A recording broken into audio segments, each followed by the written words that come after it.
ಎಲ್ರಿಗೂ ನಮಸ್ಕಾರ. KSR data vision ಚಾನೆಲ್ಗೆ ಸುಸ್ವಾಗತ. ಸೊ ಈ ವಿಡಿಯೋಲಿ ನವೆಂಬರ್ ತಿಂಗಳಲ್ಲಿ ಯಾವ ಕೋರ್ಸ್ ಸ್ಟಾರ್ಟ್ ಮಾಡ್ತಿದ್ದೀವಿ ಅಂತ ಡೀಟೇಲ್ ಆಗಿ ಹೇಳ್ತೀನಿ. ಸೊ ಕೇಳಿ. ಸೊ ನವೆಂಬರ್ ಡಿಸೆಂಬರ್ ನೀವು ಅಪ್ಸ್ಕಿಲ್ ಮಾಡಿಕೊಂಡು 2026ಗೆ ನೀವು ರೆಡಿಯಾಗಿರ್ಬೋದು. ಸೊ ನೀವು ಫಸ್ಟು ಅಕೌಂಟ್ ಕ್ರಿಯೇಟ್ ಮಾಡೋದಕ್ಕೆ datavision.com ಅನ್ನೋದಕ್ಕೆ ಲಾಗಿನ್ ಮಾಡಿ. ಸೊ ಡೇಟಾವಿಷನ್ ಅದಕ್ಕೆ ಲಾಗಿನ್ ಮಾಡಿದ್ರೆ ನಿಮಗೆ 2 ಆಪ್ಷನ್ ಸಿಗುತ್ತೆ. ಒನ್ ಸೈನ್ ಅಪ್ ಮತ್ತೆ ಲಾಗಿನ್. ಸೈನ್ ಅಪ್ ಅಂದರೆ ಫಸ್ಟ್ ಟೈಮ್ ನೀವು ಲಾಗಿನ್ ಮಾಡ್ತಾ ಇದ್ದೀರಾ, ನನಗೆ ಅಕೌಂಟ್ ಇಲ್ಲ ಅಂದರೆ ನೀವು ಇದನ್ನ ಅಕೌಂಟ್ ಕ್ರಿಯೇಟ್ ಮಾಡ್ಕೋಬೋದು. ಸೊ ಇದು ಯಾಕೆ ಅಂದರೆ ನಮ್ಮ ಕೋರ್ಸ್ ನೀವು ಯಾವುದೇ ತೊಗೊಬೇಕಾದ್ರೂ ಅದು ನಮ್ಮ LMS ಪೋರ್ಟಲ್ ಮೂಲಕ ನೀವು ಅಟೆಂಡ್ ಮಾಡೋಕ್ಕಾಗುತ್ತೆ. ಸೊ ಅದಕ್ಕೆ ನೀವು ಅಕೌಂಟ್ ಕ್ರಿಯೇಟ್ ಮಾಡಲೇಬೇಕು. ಸೊ ಅಕೌಂಟ್ ಫ್ರೀ ಅಕೌಂಟು, ಒಂದು OTP ಬರುತ್ತೆ, ಅದನ್ನು ನೀವು ಅಥೆಂಟಿಕೇಟ್ ಮಾಡಿದಾಗ ನೀವು ಲಾಗಿನ್ ಮಾಡ್ಬೋದು. ಆಮೇಲೆ ನೆಕ್ಸ್ಟ್ KSR ಲಾಗಿನ್, ಅದೇ ನೀವು ಏನು ID ಇಟ್ಕೊಂಡಿದ್ದೀರೋ ಅದ್ರ ಮೂಲಕ ನೀವು ಲಾಗಿನ್ ಮಾಡಿದಾಗ ನಿಮಗೆ ಪಾಸ್ವರ್ಡು, ನೀವು ಏನು ಪಾಸ್ವರ್ಡ್ ಕೊಟ್ಟಿದ್ದೀರೋ ಆ ಪಾಸ್ವರ್ಡ್ ಇಟ್ಕೊಂಡು ಲಾಗಿನ್ ಮಾಡ್ಕೊಳ್ಳಿ.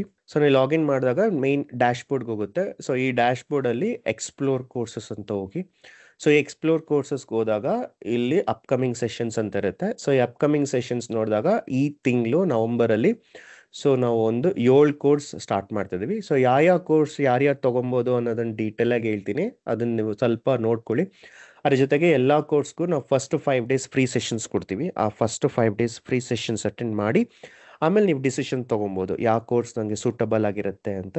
ನೀವು ಅದನ್ನು ಚೂಸ್ ಮಾಡ್ಬೋದು. ನಾವು ಫಸ್ಟ್ ಕೋರ್ಸ್ ಬಗ್ಗೆ ಹೇಳ್ತೀನಿ. ಸೊ ಇದು data analytics with Azure and MS fabric. ಇದು 30th ಅಕ್ಟೋಬರ್ ಲಾಸ್ಟ್ ವೀಕಲ್ಲಿ ಸ್ಟಾರ್ಟ್ ಆಗಿದೆ, ಬಟ್ ಅದು ಇನ್ನೂ ಫ್ರೀ ಸೆಷನ್ಸ್ ಹೋಗ್ತಾ ಇದೆ. ಸೊ ನೀವು ಇದನ್ನು ಎನ್ರೋಲ್ ಮಾಡಿಕೊಂಡು 5 ಡೇಸ್ ಫ್ರೀ ಸೆಷನ್ಸ್ ಅಟೆಂಡ್ ಮಾಡ್ಕೊಂಡು ಮತ್ತೆ ನೀವು ಡಿಸೈಡ್ ಮಾಡ್ಬೋದು. ಸೊ ಡೇಟಾ ಅನಾಲಿಟಿಕ್ಸ್ ಏನು ಅಂದರೆ, ಇವಾಗ ಕ್ಲೈಂಟು ಎಲ್ಲ ಜಾಸ್ತಿ ಡೇಟಾಗಳಿರುತ್ತೆ ಅವ್ರ ಹತ್ರ ಅಲ್ವಾ. ಸೊ ಅದನ್ನು ನಾವು ಹೆಂಗೆ ರಿಪೋರ್ಟ್ ಮಾಡೋದು, ಅವ್ರನ್ನ ಅದನ್ನ ಹೆಂಗೆ ಶೋಕೇಸ್ ಮಾಡೋದು ಅನ್ನೋದಕ್ಕೆ ರಿಪೋರ್ಟಿಂಗ್ ಅಂತ ಒಂದು ಟೂಲ್ ಇದೆ. ಅದು ಎಷ್ಟೊಂದಿದೆ. ಪವರ್ BI ಅಂತ ಒಂದು ಟೂಲ್ ಇದೆ, ಟ್ಯಾಬ್ಲೋ ಇದೆ, ಲುಕ್ಕರ್ ಇದೆ. ಸೊ ಸಿಕ್ಕಾಪಟ್ಟೆ ಟೂಲ್ಸ್ಗಳಿದೆ. ಅದರಲ್ಲಿ ಒಂದು ಟೂಲ್ ಕಲಿತು ಆ ಡೇಟಾನ, ಡೇಟಾ ಇರುತ್ತಲ್ವ, ಆ ಡೇಟಾನ ಹೆಂಗೆ ಯೂಸ್ಫುಲ್ ಆಗಿರೋ ಡೇಟಾ ಕನ್ವರ್ಟ್ ಮಾಡಬೇಕು ಅಂತ ನೀವು ಅದನ್ನು ತೋರಿಸ್ಬೇಕಷ್ಟೆ. ಸೊ ಇದಕ್ಕೆ ನೀವು ಡೇಟಾಬೇಸಿಂದ ಡೇಟಾ ಪುಲ್ ಮಾಡೋದಕ್ಕೆ ಸ್ವಲ್ಪ SQL ನಾಲೆಜ್ ಗೊತ್ತಿರಬೇಕು. ಸೊ SQL ಬೇಕೇ ಬೇಕು.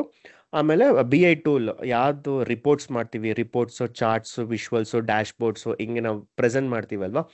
ಸೊ ಅದು ಪ್ರೆಸೆಂಟ್ ಮಾಡೋದಕ್ಕೆ ಯಾವ್ದಾದ್ರು ಒಂದು ಟೂಲ್ ಕಲಿಬೇಕು. ಸೊ ನಾವಿಲ್ಲಿ ಪವರ್ BI ಅನ್ನೋ ಒಂದು ಟೂಲ್ ಕಲಿತೀವಿ. So power BI A to Z ಎಲ್ಲ ಕಲಿತೀವಿ.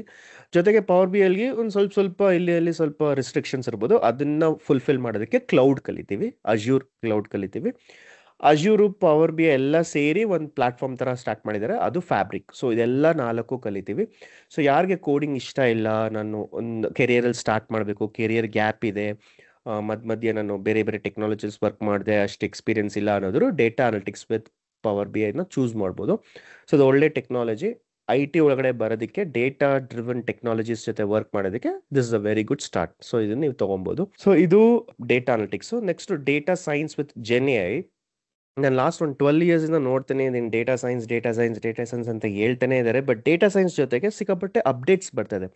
So first data science with statistics ಇತ್ತು, data science with machine learning ಇತ್ತು, ಮತ್ತು ಡೀಪ್ ಲರ್ನಿಂಗ್ ಇತ್ತು, ಮತ್ತು NLP ಬಂತು, ಆಮೇಲೆ AI ಬಂತು, ಮತ್ತು ಇವಾಗ ಜನರೇಟಿವ್ AI ಬಂದಿದೆ, ಜೆನ್ AI ಬಂದಿದೆ, ಏಜೆಂಟಿಕ್ AI ಬಂದಿದೆ. ಈ ಥರ ಒಂದೊಂದು ಆ್ಯಡ್ ಆಗ್ತಾನೆ ಇದೆ. ಬಟ್ ಡೇಟಾ ಸೈನ್ಸ್ ಅನ್ನೋದು ಚೇಂಜ್ ಆಗಿಲ್ಲ. ಡೇಟಾ ಸೈನ್ಸ್ ಜೊತೆ ಅಪ್ಡೇಟ್ಸ್ ಬರ್ತಾ ಇದೆ.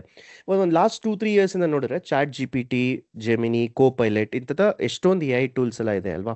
ಸೊ ನಿಮ್ಗೆ ಏನಾದ್ರು ಕ್ವೆಶನ್ಸ್ಗೆ ಆನ್ಸರ್ ಗೊತ್ತಿಲ್ಲ ಅಂದರೆ ಹೋಗಿ ಸರ್ಚ್ ಮಾಡ್ತೀರಾ, ಅದು ಆನ್ಸರ್ಸ್ ಕೊಡುತ್ತೆ. ಬಟ್ ಈ ಟೂಲ್ಸು ಹೆಂಗೆ ವರ್ಕ್ ಆಗುತ್ತೆ, ಅದನ್ನು ನಾವು ಹೆಂಗೆ ಪ್ರಾಜೆಕ್ಟಿಗೆ ಯೂಸ್ ಮಾಡ್ಕೊಬೋದು, ನಮ್ಮ ಪ್ರಾಜೆಕ್ಟಿಗೆ ಅದು ಹೆಂಗೆ ಯೂಸ್ಫುಲ್ ಆಗಿರುತ್ತೆ, ಇದನ್ನೆಲ್ಲ ನೀವು ಇದರಲ್ಲಿ ಕಲಿತೀರಾ ಅಲ್ವಾ. ಸೊ ಇದು ಇಷ್ಟು ದಿನ ಹೆಂಗೆ ಯೂಸ್ ಆಗ್ತಿದೆ ಅಂತ ಗೊತ್ತಿದೆ. ನೀವು ಅದನ್ನು ಹೆಂಗೆ ಯೂಸ್ ಮಾಡ್ಬೋದು, ಅದನ್ನು ಹೆಂಗೆ ಯೂಸ್ಫುಲ್ಲಾಗಿ ನಿಮ್ಮ ಪ್ರಾಜೆಕ್ಟ್ಸ್ಗೆ ಹೆಲ್ಪ್ ಆಗುತ್ತೆ ಅನ್ನೋದು ನೀವು ಇಲ್ಲಿ ಟ್ರೈ ಮಾಡ್ಬೋದು. ಸೊ ಇದು ಆಲ್ರೆಡಿ ಲಾಸ್ಟ್ ವೀಕ್ ಸ್ಟಾರ್ಟ್ ಆಗಿದೆ. ನೀವು ಇನ್ನು ಸ್ವಲ್ಪ ಕೆಳಗಡೆ ಬಂದರೆ ಇಲ್ಲಿ ಕೋರ್ಸ್ ವ್ಯೂ ಮತ್ತು ಕೋರ್ಸ್ ಡೀಟೇಲ್ಸ್ ಯಾವಾಗ ಸ್ಟಾರ್ಟ್ ಆಗುತ್ತೆ, ಆಮೇಲೆ ಕೋರ್ಸ್ ಇನ್ಸ್ಟ್ರಕ್ಟರ್ ಬಗ್ಗೆ ಅವ್ರಿಗೆ ಏನೆಷ್ಟು ಎಕ್ಸ್ಪೀರಿಯನ್ಸ್ ಇದೆ ಎಲ್ಲ ಗೊತ್ತಾಗುತ್ತೆ ನಿಮಗೆ. ಸೊ ಇದು ಎನ್ರೋಲ್ ನೌ ಅಂತ ಕೊಡಿ. ಎನ್ರೋಲ್ ನೌ ಅಂತ ಕೊಡಿದ್ರೆ ನಿಮಗೆ ರೆಕಾರ್ಡಿಂಗ್ಸ್ ತೋರಿಸುತ್ತೆ. ಒಂದು 3-4 ಸೆಷನ್ಸ್ ಆಗಿದೆ, ನೀವು ಅದನ್ನು ಹೋಗಿ ಅಟೆಂಡ್ ಮಾಡಿಕೊಂಡು ಅದ್ರಲ್ಲಿ ನೀವು ಲೈವ್ ಸೆಷನ್ಸ್ ಇದ್ದಾಗ ನೀವು ಟ್ರೈನರ್ ಹತ್ರ ಹೋಗಿ ಡೈರೆಕ್ಟಾಗಿ ನೀವು ಡೌಟ್ಸು, ಕ್ವೆಶನ್ಸು, ಕ್ಲಾರಿಟಿ, ಈ ರೋಲ್ ನಿಮಗೆ ಈ ಪರ್ಟಿಕ್ಯುಲರ್ ಸಬ್ಜೆಕ್ಟ್ ನಿಮಗೆ ಯೂಸ್ಫುಲ್ ಆಗಿರುತ್ತಾ ಅಂತ ನೀವೆಲ್ಲ ಕೇಳಿಕೊಂಡು ಮತ್ತೆ ನೀವು ಜಾಯ್ನ್ ಆಗ್ಬೋದು. ಸೊ ಡೇಟಾ ಸೈನ್ಸ್ ಅನ್ನೋದು ಯಾರು ಬೇಕಾದ್ರೂ ಓದ್ಬೋದು, ಎಕ್ಸ್ಪೀರಿಯನ್ಸು, ಫ್ರೆಶರ್ಸ್ ಹಂಗೇನಿಲ್ಲ, ಯಾರು ಬೇಕಾದ್ರೂ ಓದ್ಬೋದು.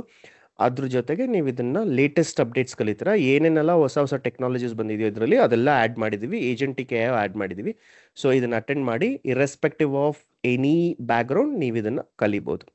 ಸೊ ಇದು ಡೇಟಾ ಸೈನ್ಸ್ ವಿತ್ ಏಜೆಂಟಿಕ್ AI. ಅಲ್ವಾ?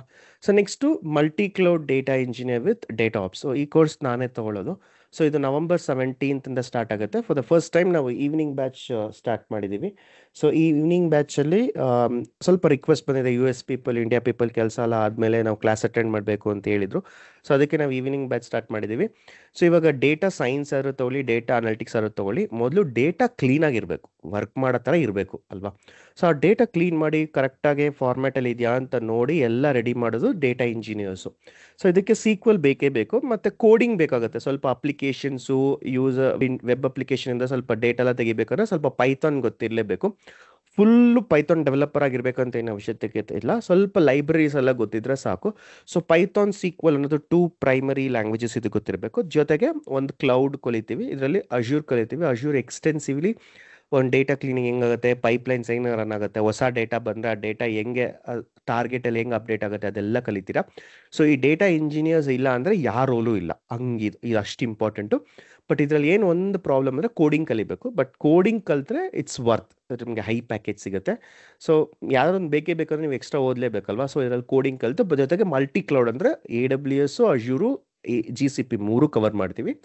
ಜೊತೆಗೆ ಇದನ್ನೆಲ್ಲ ಬಿಲ್ಡ್ ಮಾಡಿದ್ಮೇಲೆ ಡೆಪ್ಲಾಯ್ ಮಾಡಬೇಕಲ್ವಾ? ಡೆಪ್ಲಾಯ್ ಮಾಡೋಕ್ಕೆ ಆಲ್ರೆಡಿ ಡೆವಾಪ್ಸ್ ಅಂತ ಒಬ್ರು ಇದ್ದಾರೆ, ಬಟ್ ಇದ್ರೂ ಸ್ವಲ್ಪ ನಾಲೆಜ್ ಅದರಲ್ಲೂ ಕೊಡ್ತೀವಿ, ಅದನ್ನು ಡೇಟಾ ಆಪ್ಸ್ ಅಂತ ಕರಿತೀವಿ. ಸೊ ನಿಮಗೆ ಹೈ ಪ್ಯಾಕೇಜ್ ಬೇಕು, ಆಲ್ರೆಡಿ ವರ್ಕಿಂಗ್ ಎಂಪ್ಲಾಯ್ ಇದ್ದೀರಾ, ಬರೋ ಸ್ಯಾಲ್ರಿ ಸಾಕಾಗ್ತಾ ಇಲ್ಲ, ಅಪ್ಗ್ರೇಡ್ ಆಗಬೇಕು ಅಂದರೆ multi cloud with data engineering with data apps ಅಂತ ತೊಗೊಳ್ಳಿ. ಸೊ ಇದರಲ್ಲಿ GCP ಕವರ್ ಮಾಡ್ತೀವಿ, AWS ಕವರ್ ಮಾಡ್ತೀವಿ, ಅಜ್ಯೂರ್ ಕವರ್ ಮಾಡ್ತೀವಿ. ಅಜ್ಯೂರ್ ಎಕ್ಸ್ಟೆನ್ಸಿವ್ ಆಗಿ ಕವರ್ ಮಾಡ್ತೀವಿ, ಬಟ್ ಮಿಕ್ಕಿದೆರಡು ಹೈ ಲೆವೆಲ್ ಇರುತ್ತೆ. ಬಟ್ ಇದು ಓದಿದ್ರೆ ನೀವು ಕಂಪ್ಲೀಟಾಗಿ ಯಾವ ರೋಲ್ ಬೇಕಾದ್ರೂ ಅಪ್ಲೈ ಮಾಡ್ಬೋದು. ಸೊ ಇದೇ ಥರ ಡೇಟಾ ಇಂಜಿನಿಯರಿಂಗು ಇನ್ನೊಂದಿದೆ. So data engineering with Snowflake ಅಂತ ಇದೆ. ಸೊ ಸ್ನೋಫ್ಲೇಕ್ ಅನ್ನೋದು ಒಂದು ETL tool. Okay, so Snowflake ಏನು ಮಾಡ್ತಾರೆ ಅಂದರೆ ಒಂಥರ ಕಾಂಟ್ರಾಕ್ಟರ್ ಥರ, ಅವರು ಮೇಯ್ನ್ ಕ್ಲೌಡಿಂದ ಸ್ವಲ್ಪ ಅಲ್ಲಿ ಸರ್ವಿಸಸ್ ತೊಗೊಂಬಂದು ನಮಗೆ ಹೆಲ್ಪ್ ಮಾಡ್ತಾರೆ. ಸೊ ಸ್ನೋಫ್ಲೇಕು ತುಂಬ ಎಫೆಕ್ಟಿವ್ ಆಗಿರುತ್ತೆ. ಇದು ಡೈರೆಕ್ಟಾಗಿ ಕ್ಲೌಡಲ್ಲಿ ವರ್ಕ್ ಮಾಡೋದಕ್ಕೂ, ಕ್ಲೌಡ್ ಕೆಳಗಡೆ ಒಬ್ಬರು ಕಾಂಟ್ರಾಕ್ಟರ್ ಕೆಳಗಡೆ ವರ್ಕ್ ಮಾಡೋದಕ್ಕೂ ಇದೆ. So it's like A contractor. So ತುಂಬ ಹೆಲ್ಪ್ಫುಲ್ ಆಗಿರುತ್ತೆ ಇದು. ಸೊ ಇದರಲ್ಲಿ ಸೀಕ್ವಲ್ ನಾಲೆಜ್ ಸ್ವಲ್ಪ ಚೆನ್ನಾಗಿರೋರು, ಇಲ್ಲ ಡೇಟಾಬೇಸ್ ನಾಲೆಜ್ ಸ್ವಲ್ಪ ಚೆನ್ನಾಗಿರೋರು ಇದನ್ನು ಆಪ್ಟ್ ಮಾಡ್ಬೋದು. ಡೇಟಾ ಇಂಜಿನಿಯರಿಂಗ್ ಓದಿ, ಆ ಡೇಟಾ ಇಂಜಿನಿಯರಿಂಗ್ ಸ್ನೋಫ್ಲೇಕಲ್ಲಿ ಓದಿದ್ರು ಸರಿ, ಅಜ್ಯೂರ್ AWS GCPಲಿ ಓದಿದ್ರು ಸರಿ. ಇಲ್ಲಿ AWS ಕವರ್ ಮಾಡ್ತೀವಿ, ADF ಕವರ್ ಮಾಡ್ತೀವಿ, ಸ್ನೋಫ್ಲೇಕ್ ಇಲ್ಲಿ ಜಾಸ್ತಿ ಕವರ್ ಮಾಡ್ತೀವಿ. ಅಲ್ಲಿ ಅಜ್ಯೂರ್ ಸರ್ವಿಸಸ್ ಜಾಸ್ತಿ ಕವರ್ ಮಾಡ್ತಾ ಇದ್ವಿ, ಇಲ್ಲಿ ಸ್ನೋಫ್ಲೇಕ್ ಜಾಸ್ತಿ ಕವರ್ ಮಾಡ್ತೀವಿ. ಸೊ ಇದು it's a very good one. So ಈ ಕೋರ್ಸು ನೀವು ತೊಗೊಬೋದು. ಸೊ ಈ ಕೋರ್ಸು ನವಂಬರ್ 10 ಸ್ಟಾರ್ಟ್ ಆಗ್ತಿದೆ. ಇದು ಬೆಳಗ್ಗೆ 6:30 ಬ್ಯಾಚು, ಇದು ಸಾಯಂಕಾಲ 8 ಗಂಟೆ ಬ್ಯಾಚು. ಸೊ 6:30 ಬ್ಯಾಚ್ ನೀವು ಅಟೆಂಡ್ ಮಾಡಿ, ಫಸ್ಟ್ 5 ಡೇಸ್ ಫ್ರೀ ಅಟೆಂಡ್ ಮಾಡಿ, ಮೆಂಟರ್ ಜೊತೆ ಮಾತಾಡಿ, ಅವರೇ ನಿಮಗೆಲ್ಲ ಹೇಳ್ತಾರೆ, ಡೌಟ್ಸ್ ಕೇಳಿ, ಆಮೇಲೆ ನಿಮ್ಗೆ ಇಷ್ಟ ಆದರೆ ನೀವು ಜಾಯಿನ್ ಮಾಡ್ಕೊಬೋದು. ಯಾರ್ಯಾರಿಗೆಲ್ಲ ಐ ಪ್ಯಾಕೇಜ್ ಬೇಕೋ ಅವರು data engineering with data apps ತೊಗೊಳ್ಳಿ, ಇಲ್ಲ ಸ್ನೋಫ್ಲೇಕ್ ವಿತ್ ಡೇಟಾ ಇಂಜಿನಿಯರಿಂಗ್ ತೊಗೊಳ್ಳಿ. ಎರಡು ಡೇಟಾ ಇಂಜಿನಿಯರಿಂಗ್ ಡಿಫ್ರೆಂಟ್ ಸ್ಕೋಪ್ ಥರ ಇರುತ್ತೆ. ಸೊ ಮುಂದೆ ಹೋಗೋಣ. ಇವಾಗ ADF ಆ್ಯಂಡ್ ಫ್ಯಾಬ್ರಿಕ್ಕು. ಸೊ ಇದು ಒಂದು ಸ್ವಲ್ಪ ಶಾರ್ಟ್ ಆ್ಯಂಡ್ ಕೋರ್ಸ್ ಥರ ಅಂತ 1 ಮಂತ್ ಕೋರ್ಸು. ಸೊ ಇದು ಪರ್ಟಿಕ್ಯುಲರಾಗಿ ಯಾಕೆ ಸ್ಟಾರ್ಟ್ ಮಾಡಿರೋ ಅಂದರೆ, ನನಗೆ ಆಲ್ರೆಡಿ ಸೀಕ್ವಲ್ ಬರುತ್ತೆ, ಆಲ್ರೆಡಿ ಪವರ್ BI ಬರುತ್ತೆ, ಬಟ್ ನನಗೆ ಕಾಲ್ಸ್ ಬರ್ತಾ ಇಲ್ಲ, ನನಗೆ ಅಪ್ಗ್ರೇಡ್ ಆಗಬೇಕು. ಇವಾಗ ನನ್ನ ಪ್ರಾಜೆಕ್ಟಲ್ಲಿ ನೋಡಿದ್ರೆ ಸಿಕ್ಕಾಪಟ್ಟೆ ಪವರ್ BI ಡೆವಲಪರ್ಸ್ ಬೆಂಚಲ್ಲಿದ್ದಾರೆ.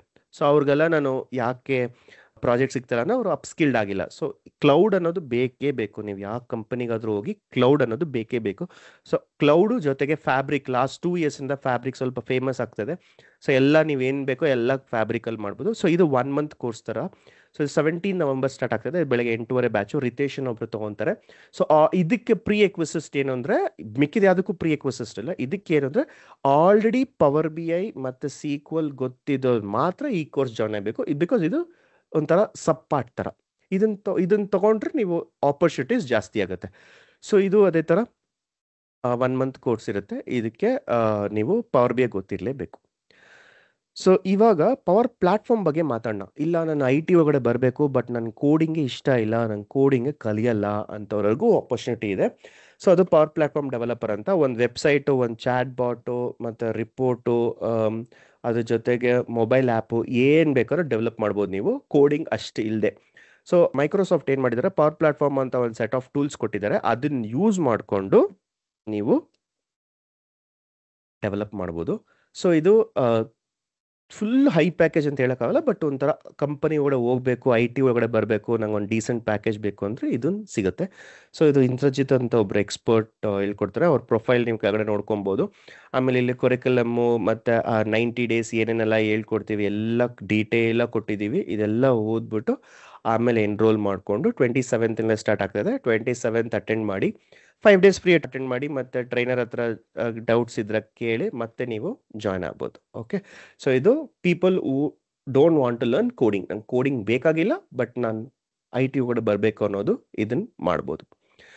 ಸೊ ಲಾಸ್ಟಾಗೆ ಇದನ್ನ ಮಲ್ಟಿಕ್ಲೂಡ್ ಡೆವಾಪ್ಸ್ ಅಂತಾರೆ. ನಾನು ಹೇಳಿದ್ನಲ್ಲ, ನೀವು ಯಾವುದೇ ಅಪ್ಲಿಕೇಶನ್ ಡೆವಲಪ್ ಮಾಡಿ, ಯಾವುದೇ ರಿಪೋರ್ಟ್ ಡೆವಲಪ್ ಮಾಡಿ, ಏನೇ ಮಾಡಿ ಅದನ್ನು ಪ್ರೊಡಕ್ಷನ್ಗೆ ಅಂತ ಹಾಕಬೇಕು. ಪ್ರೊಡಕ್ಷನ್ ಅಂದರೆ ವರ್ಕ್ ಮಾಡೋದು ಒಂದು ಎನ್ವೈರನ್ಮೆಂಟು, ಅದನ್ನೇ ಹೋಗಿ ಕ್ಲೈಂಟಿಗೆ ಶೇರ್ ಮಾಡಲ್ಲ. ಅದನ್ನೆಲ್ಲ ಟೆಸ್ಟ್ ಮಾಡಿ ಅದೆಲ್ಲ ಕರೆಕ್ಟಾಗಿ ವರ್ಕ್ ಆಗ್ತದೆ ಅಂತ ಹೇಳಿ ಫೈನಲ್ ಪ್ರಾಡಕ್ಟ್ನ ಹೋಗಿ ಕ್ಲೈಂಟಿಗೆ ಕೊಡ್ತೀರಾ. ಅದಕ್ಕೆ ಸ್ವಲ್ಪ ಪ್ರೋಸೆಸ್ ಇರುತ್ತೆ. ಡೈರೆಕ್ಟಾಗಿ ಪುಷ್ ಮಾಡೋ ಬದಲು ಒಂದು ಸ್ವಲ್ಪ ಟೆಸ್ಟಿಂಗ್ ಮಾಡಬೇಕು, ಅದಕ್ಕೆ ಸ್ವಲ್ಪ ಪ್ರೋಸೆಸ್ಸು ಚೆಕ್ ಮಾಡಬೇಕು, ಸಿಂಟ್ಯಾಕ್ಸ್ ಚೆಕ್ ಮಾಡಬೇಕು, ಕೋಡಿಂಗ್ ಲಾಜಿಕ್ಸ್ ಚೆಕ್ ಮಾಡಬೇಕು, ಎಲ್ಲ ಮಾಡಿ ಆಮೇಲೆ ಪುಷ್ ಮಾಡ್ತಿಲ್ಲ. ಅದಕ್ಕೆ ಒಂದು ಪ್ರೋಸೆಸ್ ಇದೆ. ಸೊ ಅದಕ್ಕೆ ಆ ಪ್ರೋಸೆಸ್ಸನ್ನು ಫಾಲೋ ಮಾಡೋದು ಡೆವಾಪ್ಸ್ ಅಂತ ಕರಿತೀವಿ. ಡೆವಾಪ್ಸು ಎಲ್ಲ ಅಪ್ಲಿಕೇಶನ್ ನೋಡ್ಕೊತಾರೆ, ಬಟ್ ಪರ್ಟಿಕ್ಯುಲರ್ಲಿ ಒಂದು ಡೇಟಾ ಸೈನ್ಸ್ ಮಾಡೆಲ್ ಬಿಲ್ಡ್ ಮಾಡ್ತೀನಿ, ಮಿಷಿನ್ ಲರ್ನಿಂಗ್ ಬಿಲ್ಡ್ ಮಾಡ್ತೀನಿ, ಅದನ್ನ ಹೆಂಗೆ ನಾವು ಪ್ರೊಡಕ್ಷನ್ಗೆ ಡೆಪ್ಲಾಯ್ ಮಾಡ್ತೀವಿ ಅನ್ನೋದನ್ನೇ ML ಆಪ್ಸ್ ಇಂಜಿನಿಯರ್ ಅಂತ ಕರಿತೀವಿ. ಸೊ ಇದರಲ್ಲಿ ಪ್ರೋಸೆಸ್ ಜಾಸ್ತಿ ಇರುತ್ತೆ, ಕೋಡಿಂಗ್ ಕಡಿಮೆ ಇದ್ರೂ ಪ್ರೋಸೆಸ್ ಜಾಸ್ತಿ ಇರುತ್ತೆ. ಸೊ ಇದು ನಿಮಗೆ November 13th ಜಾಯ್ನ್ ಆಗುತ್ತೆ, ಬೆಳಗ್ಗೆ 6 ಗಂಟೆ ಬ್ಯಾಚು. ಸೊ ಇದನ್ನು ನೀವು ಅಟೆಂಡ್ ಮಾಡ್ಬೋದು. ಇಲ್ಲ ನಂಗೆ ಕೋಡಿಂಗ್ ಅಷ್ಟೇ ಇಲ್ಲ, ಬಟ್ ಪ್ರೋಸೆಸ್ ಓರಿಯೆಂಟೆಡ್ ಬೇಕು ಅಂದರೆ ಇದನ್ನು ಆಪ್ಟ್ ಮಾಡ್ಬೋದು. US UK ಮತ್ತು ಇಂಡಿಯಾಲೂ ಇದು ಸಿಕ್ಕಾಪಟ್ಟೆ ಓಪನಿಂಗ್ಸ್ ಇದೆ. ಸೊ ನೀವು ಇದನ್ನು ಅಟೆಂಡ್ ಮಾಡ್ಬೋದು. ಸೊ ಎಲ್ಲ ಕೋರ್ಸ್ದು ಫ್ರೀ ಸೆಷನ್ಸ್ ಇರುತ್ತೆ, ಅಟೆಂಡ್ ಮಾಡಿ ಮತ್ತು ಮೆಂಟರ್ ಹತ್ರ ಕೇಳಿ ಆಮೇಲೆ ನೀವು ಡಿಸೈಡ್ ಮಾಡ್ಕೊಳ್ಳಿ. ಓಕೆ, ಸೊ ಮುಂದಿನ ವಿಡಿಯೋ ನೋಡೋಣ. Thank you so much.